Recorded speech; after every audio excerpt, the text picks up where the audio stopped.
So for those of you who don't know WiredSussex, we are a membership organisation for digital media and tech companies across Sussex. We support our members and we've got about 2,000 members of a huge variety. So some really small organisations, some huge organisations. And we support them in all the ways that you would expect from a membership organisation. So we help to share resources with them, we run events for them, we have a jobs board, which is where most people know WiredSussex from. And importantly, something which a lot of people didn't realise we did until sort of COVID, is we do a lot of advocacy for our members as well. So we've been speaking a lot to government about the challenges that our sector has been facing. So my role at WiredSussex is Skills and Talent Strategy Lead, so which basically means that I work with our members to understand the challenges that they face around attracting, training and retaining talent. And then I work with them to develop new projects and initiatives to address that. And I also work with people who want to get into the sector to make sure that opportunity is widespread, to help to inspire and empower people to begin their digital careers, and also to help people take the next steps in their careers. So David kindly asked me to join you today to talk about two things. One thing I'm going to talk about is our sort of big annual flagship event that I run called Talent Fest, which is a week-long digital skills festival that's been going for about 6 years, that we pivoted to be entirely online this year. And also to talk to you a little bit about how we have continued to build and support a community online during lockdown. So I'm going to talk about those two examples and pull out a little bit about how we move them online, how I try to sort of make sure that accessibility was not left off the agenda whilst you're pivoting so quickly. And to talk about some of the challenges and also some of the benefits that we found of doing that. One thing that really struck me when I was hearing some of the other talks that maybe is slightly different about WiredSussex is most people that we engage with are very digitally savvy. A lot of people work in digital. A lot of these tools that we've developed have been informed by our members. They sort of told us what to use. We've sort of been led by them. So I think that was quite important. But also, one thing that was really sort of at the forefront of my mind is that whilst a lot of people who work in digital have the skills, particularly people who are furloughed or people who are looking to get into the industry, don't necessarily have access to the technology to take part in a lot of the things that we're doing. So that's sort of been a consideration as we've gone along as well. So a little bit more about Talent Fest. As I said, Talent Fest is an annual event that we run at WiredSussex. We'd had big aspirations for Talent Fest 2020. We wanted it to be the biggest event that the biggest festival we'd ever run. We wanted to increase its breadth from a 3-day festival to a week-long festival, and we wanted to reach outside of Sussex. So part of the idea of the festival is to attract people to Sussex. So the only way we could do that was to get people from outside Sussex attending. And to be honest, moving it online actually really enabled us to do that in a way that I think we wouldn't have maybe had the bravery, I suppose, to do otherwise, to sort of throw out a model that we've developed over the past 6 years. But we, through moving it online, we increased the number of events that we ran. So we actually ran 6 events over the week with 20 hours of content. We had over 1,100 attendees, 40 universities engaged with it. And we not only had people from Sussex attend, but there were people from across the UK, from Scotland, from Spain, from Germany, from San Francisco, from Canada. So it was really gave us an audience that we'd never otherwise have had. So I think for us, it's been a real sort of, it's been a real point of innovation that we maybe otherwise wouldn't have taken. So the way that we did it, and I'll post it in the chat because I actually wrote a blog post on this, and quite a lot of companies have been speaking to us about ways that they can sort of take a similar approach. And the way that we really started with thinking about how to move Talent Fest online was to think about why do we do it? And I think that's really important. I feel quite lucky because WiredSussex is actually based in a space that we started called the Fuse Box, which is an innovation hub. And so we're always surrounded by people that are innovating and trying something new. And the question that always is asked is why? And so I think that was the fundamental question before we did anything, was to really focus on what is the benefit that we wanted to achieve through the festival and through the individual events. And then redeveloping a sort of, you almost have to forget what you've done before and focus on how you're going to achieve that purpose. Sorry. So then once we'd sort of understood what that core purpose was, we started to explore some of the platforms that were available. And this sort of covers a little bit of the challenges, because I don't know if anyone can remember back to the start of lockdown, which feels like a hugely long time ago, but tools and platforms were being spoken about so rapidly, and everyone started off trying to get Skype to work, and then everyone took Skype out, and then they moved to Google Meet and then Zoom, and all of these different platforms were being developed, and it was really hard to understand which platforms would be best for us and for our audience. And what we decided to do was to go back to that question of why. And actually we realized that for all the different events that we were running, they all needed slightly different platforms, and that was okay, so long as it was okay for our audience. So I think really it's about understanding the different platforms that are available and how it will work best for your teams. And also I think this is something that was said earlier, but accepting that it's going to be messy. I think for me, who's someone who's definitely a planner, I struggled with the fact that I wasn't going to be able to sit down on day one and actually map out a whole festival whilst things were so changeable, and just being open to that. So they were sort of the core things on how we moved it online, was focusing on why we were doing it, exploring the different platforms, and being flexible in that messy space to go with what was most appropriate. And then thinking about how to make the festival accessible, I actually realised that we had an opportunity to that we did think about some people facing. There was also a lot of opportunities to reach out to audiences who may struggle to come to a 1,000-person jobs fair, or may struggle to go to a conference where they have to interact with other people. So we first of all, when we were considering the platforms, we wanted to try and make sure that they were spaces that our members knew. So we tried to use Google Meet because that was very popular with our members. We used YouTube because that was known as quite a simple tool.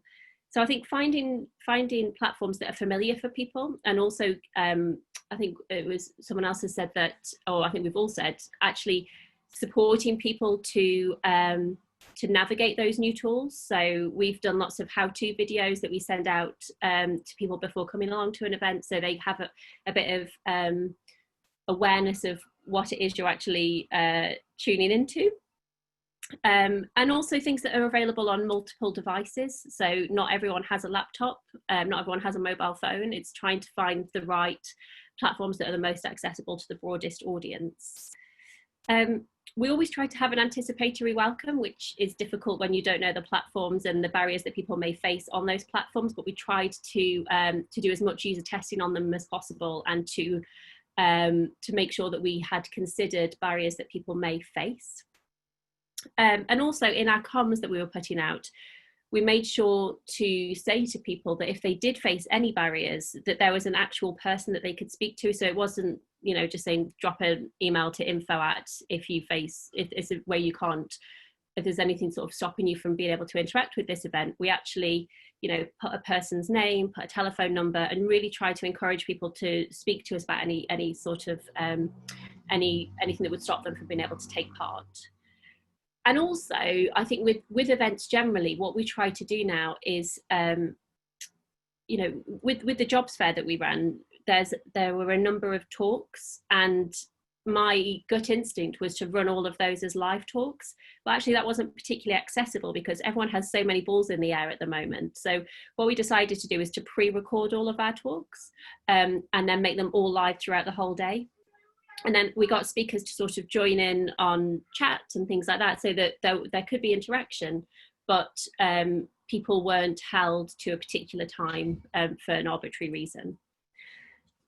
So I think I've covered most of the challenges that we'd faced, sort of around all of the options available, knowing the platforms, but I think some of the benefits, just to echo what's been discussed previously really, is the wider reach. So we've reached a much broader geographic region than we ever have done before.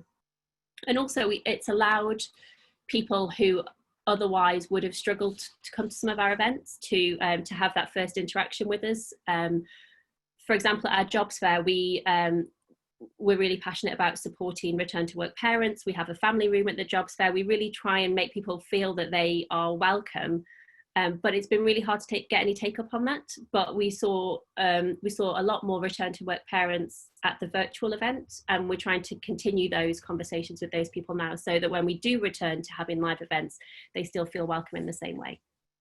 So that's Talent Fest. I'll pop a link to a blog that I wrote about the process, which sums it up in probably a much more succinct way. But I'll put that in there, and if anyone has any questions, then feel free to. I'll put my email address as well. I'm going to quickly just move on to community engagement. As I said, we have 2,000 members, and we really wanted to try and support them through lockdown. And we knew that one of the best ways to do that was to connect them with each other. We obviously can support in all the ways that we're able to, but a lot of the benefit of WiredSussex is to be a conduit between our members and for them to learn from each other. So we decided the best way to do that was to engage our members in a platform that they already know and used, which was Slack. I don't know if that's widely used by people in other sectors, but Slack is sort of the go-to communication tool for a number of our member companies. So we set up a Slack channel, which I think's now got about 650 of our members connected through that. In terms of making it accessible, it's a tool that's freely available. People can download it onto their mobiles or onto their laptops. And as I say, it felt like it was the most accessible because it was the most used and the most known. But what we were aware of is that Slack can become quite overwhelming quite quickly because there's so much content on there. So what we've done is to break down the Slack channel into lots of discussion areas. So we have things like introducing yourself. We have a channel for government announcements, a channel for needs. So if a member needs something in particular, they can post it in there and other members can offer support. Things like best practice on remote working or diversity. So there's lots of these sub-channels so that people can dip into things which are related to what they've come there to discuss. And also, again, we have a designated contact so that if anyone does have any questions or if anyone can't figure out how to use it, then we have my colleague Hannah who moderates the whole Slack channel and is there as a sort of a friendly face that people can turn to.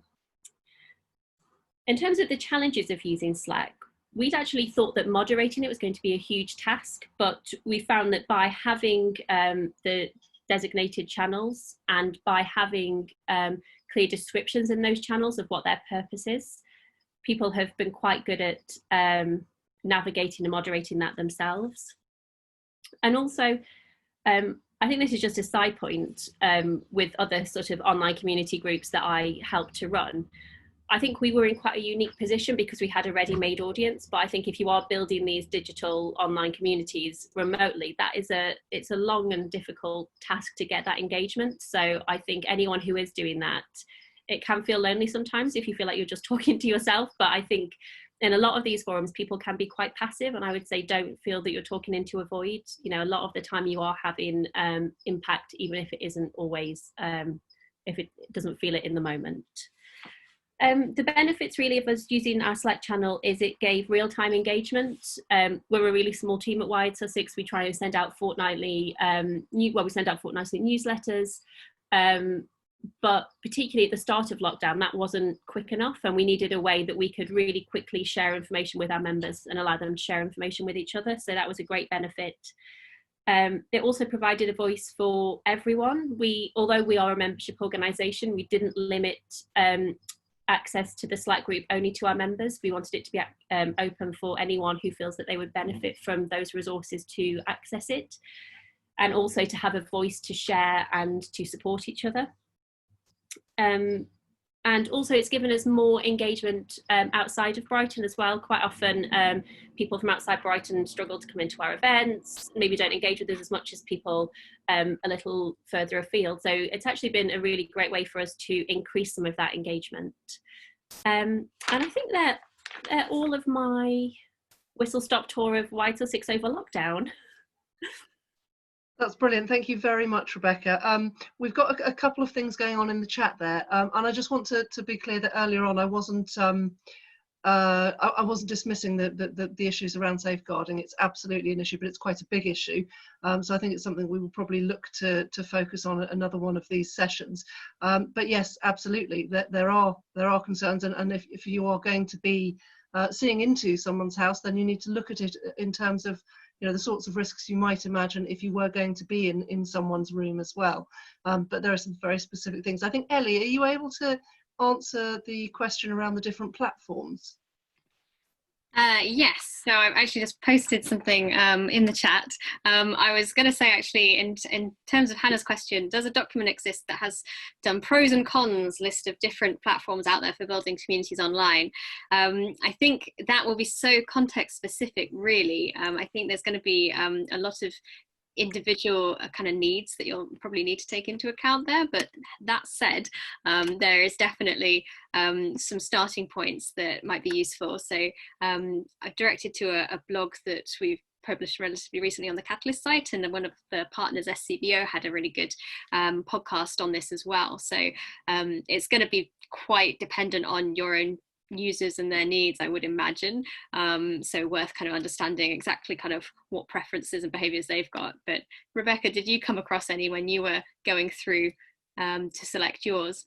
There's so many. There's so many, and to be honest, we have our members meetup tonight, and we're trialing a whole new platform that we've never used before called Hopin. We haven't really used Zoom. I think it really, to be honest, when I started looking at Talent Fest, because I realised I didn't say, but the events that run through the week are all very different. So we ran 70 one-to-ones between people who want to get into the industry and digital studios. We had a huge jobs fair with talks and masterclasses, and we had industry conferences, we had business workshops. And so I had to sort of very quickly think about different platforms for lots of different types of events. And I think that it's not a good answer, but I think there isn't an easy answer. I think you just have to have a little bit of a play with them and to see what works best for what you need. I think for me, I quite like Google Meet because it's something I just know, and I just send a link to people and it's super easy. So I used that sort of instinctively. Although having said that, I used it when I was arranging these 70 one-to-ones, which would run 10 at a time. And then I realized that I could actually, I had to hear the sound of all 10 one-to-ones running simultaneously. So for 2 hours, I was listening to 10 simultaneous conversations. So you don't always make the right choice. But I think you only learn what's right by testing them. And what we've really tried to do with our events is to say to our members, we're learning this and we're learning it with you, for you. So for our members meetup tonight on Hopin, it's a bit of an experiment. We've made a how-to video and we're just going to see how it goes. And so I think also it's not only experimenting with the platform, but with the format. So I was joking earlier, I think I'm doing 7 hours worth of events today. So I'm getting a real whistle-stop tour of all the platforms. But this morning I was running a breakfast session for our members. And historically, those events are about an hour to an hour and a half with a panel. But for me, that content was better delivered in a short half-hour cup of coffee with some of our members. So we've just changed that. And rather than it being one event for an hour and a half, we're doing 3 half-hour events over a couple of weeks. So I think it's not just thinking about the platform, it's thinking about the whole format. And that's what I was saying about just throwing out what you used to do and just coming back to why is it you're doing what you're doing.